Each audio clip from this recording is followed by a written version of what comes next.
Alliance Tshisekedi-Ndayishimiye. Nouvelle donne dans les Grands Lacs. Dans l'ombre des négociations de la CIRGL et sous la pression croissante de l'agression rwandaise, Félix Tshisekedi et Évariste Ndayishimiye se rapprochent plus que jamais. Une alliance stratégique se dessine, une coordination qui pourrait changer l'équation sécuritaire et diplomatique dans les Grands Lacs. Et si les prochains jours marquaient un tournant historique, celui où Kigali ne dicterait plus les règles du jeu. Surtout entre partenaires, le président Ndayishimiye est là en train d'échanger, apparemment très satisfait de sa rencontre à Kinshasa, mais surtout très content de ses échanges avec ses interlocuteurs. Il est à Kinshasa comme chez lui à Bujumbura. Dans ces genres de forums, mon cher Eddy Tchala, ce qui se passe dans les couloirs est parfois plus important. C'est dans les couloirs justement que les lobbies se créent, que les alliances se tissent lorsqu'il s'agit de prendre de...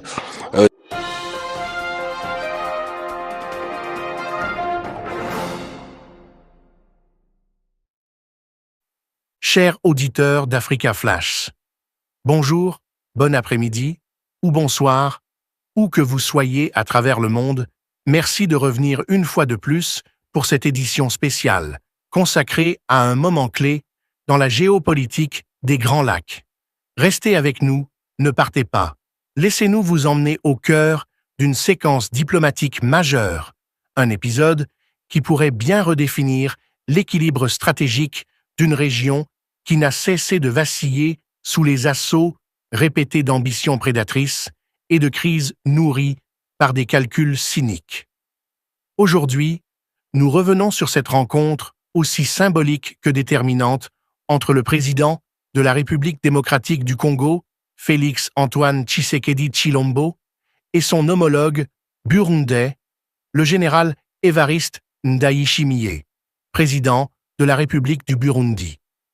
Une rencontre tenue à la Cité de l'Union africaine, quelques heures seulement après le 9e sommet de la CIRGL à Kinshasa et qui a fait frémir Kigali, irrité, inquiet, nerveux, parce qu'il sait que lorsque Kinshasa et Gitega coordonnent leurs positions, l'édifice fragile, construit sur les manipulations du Rwanda, commence à trembler.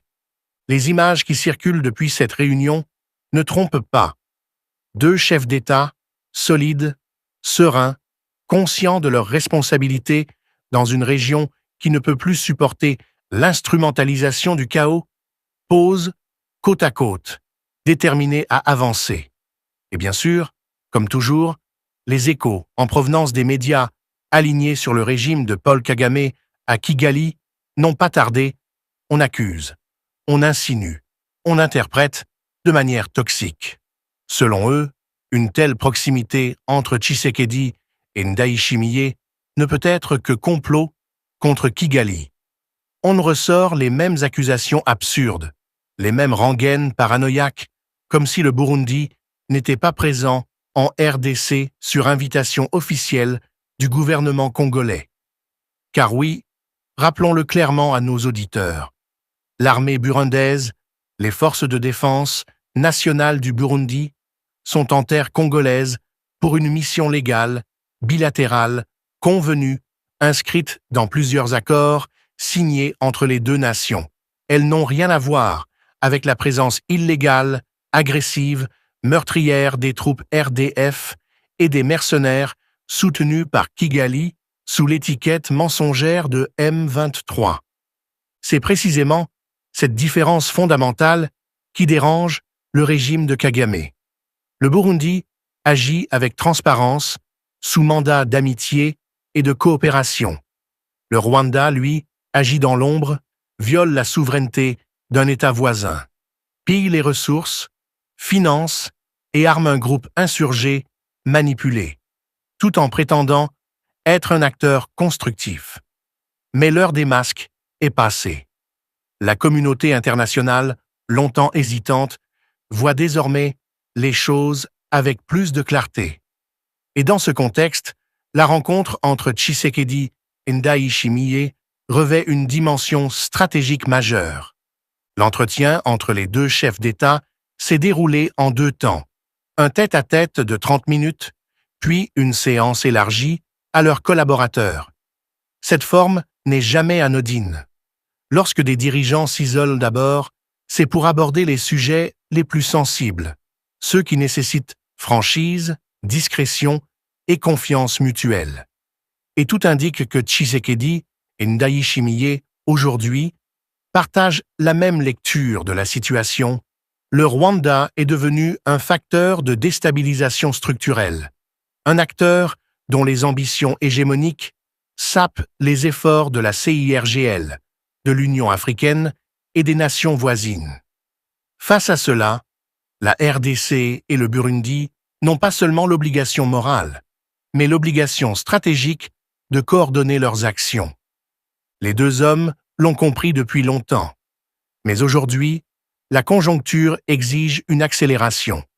Sur le terrain, dans le Nord Kivu et dans certaines zones frontalières, les terroristes du M23/RDF sont en difficulté.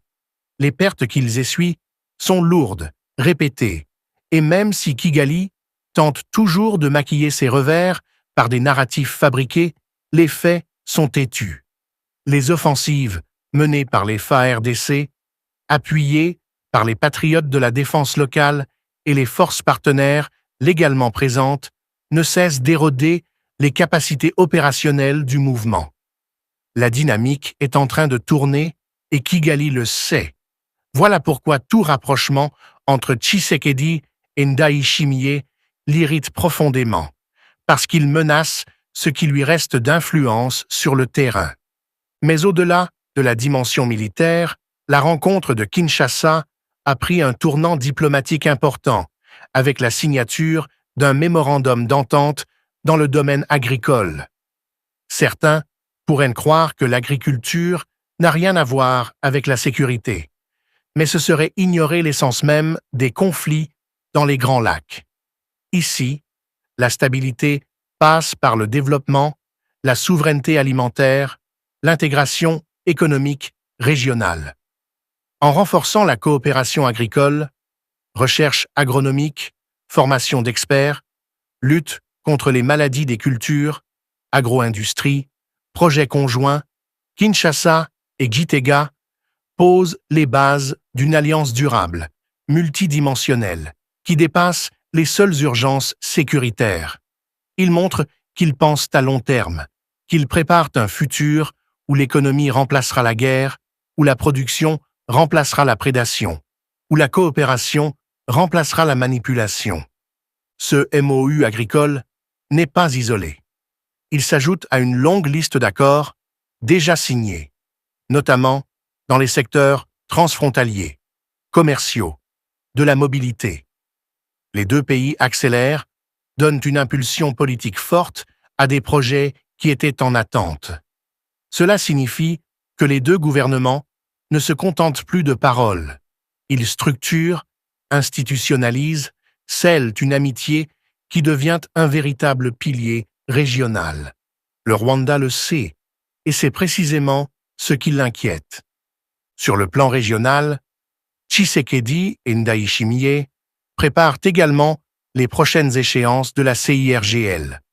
Ils harmonisent leurs positions, consolident leur solidarité, élaborent une stratégie commune pour contrer la désinformation, la manipulation diplomatique et l'agressivité de Kigali. Une approche cohérente au sein de la CIRGL pourrait isoler davantage le Rwanda, déjà fragilisé par les critiques internationales, par les sanctions envisagées, par la pression croissante des États-Unis, de l'Union européenne et de plusieurs organisations africaines. Le Rwanda a longtemps profité des divisions entre ses voisins. Aujourd'hui, ces divisions se résorbent. La RDC et le Burundi avancent côte à côte, et cela pourrait changer profondément la structure de pouvoir dans les Grands Lacs. Il faut aussi considérer un élément clé, la psychologie du pouvoir au Rwanda. Le régime de Kagame fonctionne sur la conviction que toute menace doit être écrasée, étouffée, anticipée. Lorsque deux présidents voisins se rencontrent pour discuter de sécurité régionale, Kigali ne peut s'empêcher de réagir avec suspicion, voire paranoïa. On l'a vu récemment avec les articles publiés par la presse pro-Kagame accusant le Burundi d'envoyer des troupes en RDC. Ces accusations sont infondées, mais elles servent un objectif: préparer l'opinion rwandaise à la possibilité d'une confrontation élargie, détourner l'attention de l'implication directe du Rwanda dans le conflit du Nord Kivu et maintenir l'atmosphère de siège permanent qui permet au régime de justifier un contrôle autoritaire sans précédent. Mais la réalité s'impose. Les troupes burundaises présentes en RDC sont là parce que Tshisekedi l'a demandé, parce que les deux nations partagent une vision commune de la sécurité, parce que le Burundi, contrairement au Rwanda, n'a aucune ambition d'hégémonie régionale. Ce sont des faits, et c'est précisément ce rappel de la légalité burundaise face à l'illégalité rwandaise qui, aujourd'hui, fragilise la position de Kigali, car plus la vérité s'impose, plus les mensonges deviennent visibles. Les prochains jours seront décisifs. Le Rwanda respectera-t-il les engagements pris dans le cadre des différents accords de cessez-le-feu, de désescalade, de retrait des troupes? L'histoire montre que non. Depuis la période Habyarimana, les accords signés par le FPR de Kagame ont presque systématiquement été violés. Le président burundais et le président congolais le savent, et c'est précisément pour cela qu'ils se préparent. Leur rencontre n'est pas seulement symbolique, elle est stratégique, anticipatrice, préventive. Ils se coordonnent pour répondre à la prochaine violation, celle que tout le monde voit venir. Dans cette séquence complexe, les deux présidents apparaissent comme des figures de stabilité, de résilience. Ils rappellent que le destin de la région ne peut plus être dicté par la logique de violence imposée par Kigali. Ils incarnent la possibilité d'un retour à une normalité où les frontières sont respectées, où les populations civiles ne servent plus de bouclier, où les ressources naturelles ne sont plus le carburant de la guerre. Leur rapprochement est un signal. Le temps des manipulations rwandaises touche à sa fin. La région se réorganise, crée de nouvelles alliances, redéfinit ses priorités. À vous, chers auditeurs, il faut le dire avec franchise. Nous sommes à un tournant. Si le Rwanda persiste dans son agressivité, il risque de provoquer une riposte régionale concertée, coordonnée, légitime. Et cette fois, l'isolement diplomatique qui l'attend pourrait être total. Mais si le Rwanda choisit la voie de la paix, s'il accepte enfin d'arrêter le jeu dangereux qu'il mène depuis 2 décennies, alors peut-être que la région pourra enfin respirer. Pour l'heure, la rencontre Tshisekedi-Ndayishimiye ouvre une fenêtre d'espoir. Elle montre que la région n'est pas condamnée au cycle infernal de la violence. Elle rappelle que des dirigeants africains peuvent s'unir, dialoguer, planifier, construire. Et elle montre surtout que la RDC, trop longtemps victime, n'est plus seule. Elle est entourée, soutenue, respectée. Et cela, chers auditeurs, c'est une évolution majeure. Décision est parmi les informations du jour. Sinon, l'information de l'une des grandes informations de ces sommets, c'est l'élection de Mubita Louabilwa, 50 ans, citoyen de nationalité zambienne. C'est lui qui vient combler le vide laissé par le secrétaire exécutif arrivé fait mandat. Nous avons retrouvé dans nos recherches la lettre, sa lettre qu'il avait adressée, qui avait comme objet la candidature au poste de secrétaire exécutif de la conférence internationale sur la région des Grands Lacs. Il est fait référence à ce qui précède. Nous lisons donc ces écrits. Je vous écris pour exprimer mon intérêt et poser ma candidature au poste de secrétaire exécutif de la Conférence internationale sur la région des Grands Lacs. Je suis actuellement, ça c'était en 2024, le 18 juin exactement. Et donc il écrivait ceci: je suis actuellement directeur des politiques de la planification et de la mobilisation des ressources au secrétariat de la SADC à Gaborone au Botswana, un organisme régional de 16 États membres. Après avoir examiné les exigences du poste ci-dessus, parallèlement à ma carrière qui s'étend sur plus de 25 ans d'expérience ininterrompue et approfondie dans les processus et les partenariats intergouvernementaux et gouvernementaux, je suis convaincu que je suis bien placé pour ce poste. Dans le cadre de mes fonctions actuelles, je supervise la fonction de planification, des politiques et d'établissement des rapports pour le secrétariat de la SADC et je préside souvent l'équipe de rédaction de réunions statutaires qui comprennent les niveaux des hauts fonctionnaires, les conseils des ministres et les sommets des chefs d'État et de gouvernement. Mon rôle consiste à produire des ordres du jour, à noter et des comptes rendus et rapports de haut niveau associés pour les États membres. Mes principaux résultats attendus dans mon évaluation de la plateforme comprennent le plan de coopération annuel et les budgets de la SADC, les rapports du secrétariat exécutif, les rapports annuels sur les rendements, les rapports des décisions du Conseil et du sommet, entre autres. Je supervise 30 professionnels dans ma direction et coordonne l'exécution des programmes et des projets dans 21 directions et unités du secrétariat de la SADC tout en étant les visages du secrétariat avec les partenaires des coopérations internationales, tout cela dans les cadres de l'exécution du programme d'intégration régionale.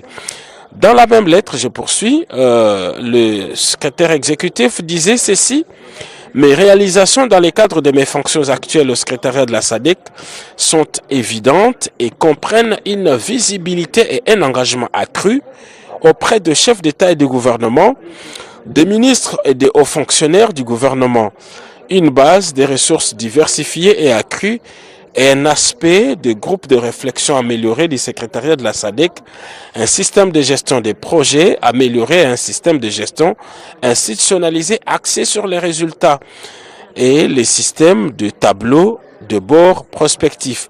Au niveau national, j'ai occupé divers postes, notamment celui d'économiste en chef et d'analyse des politiques macroéconomiques au Trésor en Zambie, dans les domaines de l'analyse socio-économique, de la formulation des politiques et d'analyse de la pauvreté. Parmi mes principales réalisations à ces postes, citons ma contribution à l'atteinte du point d'achèvement de l'initiative PPTE, Pays pauvres très endettés par la Zambie, dans le cadre du programme de stratégie de réduction de la pauvreté des SRP de la Banque mondiale et de l'IMFM. J'ai également travaillé au ministère de la Santé en tant que directrice adjointe, directeur adjoint de la planification et de la budgétisation, un rôle que j'ai exercé avec diverses réalisations en termes de mobilisation des ressources et de développement des systèmes de santé. Voilà la longue lettre signée Dr Mobita Loua Bellois, qui est aujourd'hui secrétaire exécutif de la conférence internationale sur la région des Grands Lacs africains. Pour ceux qui continuent à nous poser la question sur ce que c'est la CIRGL, il s'agit bel et bien de la conférence internationale pour la paix et la stabilité dans la région des Grands Lacs. Il s'agit en fait d'un mécanisme sous-régional créé en 2006 par tout le pays membre qui avait signé le pacte pour la paix et la stabilité dans cette région des Grands Lacs, un pacte qui avait été signé le 12 décembre 2006 à Nairobi, au Kenya. Et depuis, c'est devenu tardement une organisation avec la tenue des réunions. Et aujourd'hui, c'est la 9e réunion, 9e sommet des chefs d'État et des gouvernements. Force est de constater qu'au fil du temps, cette organisation qui figure parmi les plus jeunes est tombée un peu en léthargie parce que le sociétaire s'est gêné un peu de constater que malgré la création de ces mécanismes régionaux, la situation sur terrain allait de mal en pis, des conflits déchirent les pays membres, d'autres ont décidé d'envahir. C'est le cas du Rwanda qui s'est installé carrément dans la ville de Goma. Et ce qui explique que des réunions ne se tenaient plus. La toute dernière, et en visioconférence d'ailleurs, remonte d'il y a 5 ans, en 2000, c'est en 2000 que le dernier sommet, du reste 2020, merci, c'est en 2020, il y a 5 ans, que le dernier sommet s'est tenu. C'était d'ailleurs en visioconférence et aujourd'hui il a fallu le courage, la détermination et surtout la diplomatie active du président de la République, Félix-Antoine Tshisekedi Tshilombo, pour lancer des invitations et pouvoir réussir le déplacement à Kinshasa des 11 délégations des hauts rangs, parce qu'aujourd'hui, on siégeait des chefs d'État et des vice-présidents. Il y avait quelques ministres, c'est des délégations des hauts rangs, et puis un sommet qui a tenu toutes ses promesses. Tous sont arrivés, les travaux ont commencé à temps, comme prévu, et toutes les étapes ont été respectées. D'abord, une grande cérémonie d'ouverture dans la salle des congrès du Palais du Peuple, et puis les travaux dans ces beaux cadres aménagés ici au Palais du Peuple pour accueillir les travaux à huis clos de tous ces chefs d'État, et tous y ont participé. Et à l'issue de ces travaux, nous rappelons que 2 chefs d'État ont déjà regagné leur pays, nous en avons la certitude. Le président João Lourenço a regagné la Cidade Alta. La ville haute, c'est le nom du site présidentiel, la cité haute. La Cidade Alta, c'est dans la ville de Luanda. Et tout comme le président Faustin Archange Touadéra, qui lui est déjà arrivé à Bangui Mpoko, information certifiée par nos équipes qui se trouvent encore à l'aéroport. Les 2 autres chefs d'État, eux, ils continuent leur séjour ici. D'ailleurs, l'infatigable président Évariste Ndayishimiye est debout, on le voit depuis qu'il a pris sa pause. Il est là dans une très longue entrevue encadrée par tous ses collègues, disons tous ses collaborateurs, merci, qui l'ont accompagné dans ces formats de 1+5. Et tous attendent certainement qu'il y a une équipe technique qui est en train de travailler en ce moment sur la mise en forme du discours, parce que le travail avait été fait au niveau ministériel et aussi au niveau des experts qui se sont réunis à Kinshasa depuis plusieurs jours et qui ont produit un travail exceptionnel. Alors ici, nous attendons toujours de voir la précision sur le visage, même si nous nous faisons déjà une idée, le visage du docteur Mobita Louabelwa, qui est le nouveau secrétaire exécutif de la CIRGL. Désormais, il devrait quitter la SADC au Botswana, à Gaborone au Botswana, pour le siège de la CIRGL.